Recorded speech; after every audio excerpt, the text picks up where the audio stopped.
we've got a Waymo vehicle that just drove into a construction site and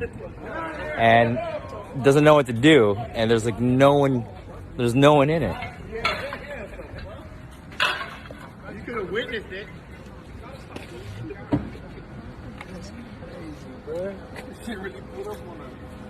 It was about to go drive into this trench right here.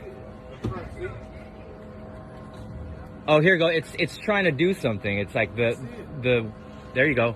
Whoa. Okay. Okay. Oh, wait, dude. Go the other way, dude. Hey, grab some phone and put it in front of it. It won't go past the driverless car.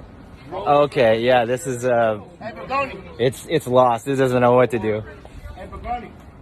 What? Can you grab 2 cones and throw it in front of it? Because it won't go past the cone. Right. Hey, I think it's on the Wymo, bro. Okay. Here we go. We got. No, I think one of the... Get this thing out of here! Okay. One of the workers. Okay. All right. Well, that's the first.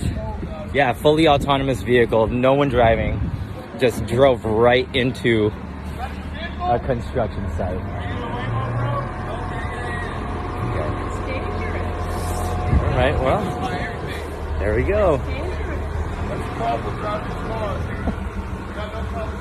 Yeah, they don't. I guess they don't know what to do when they drive through construction zones yet.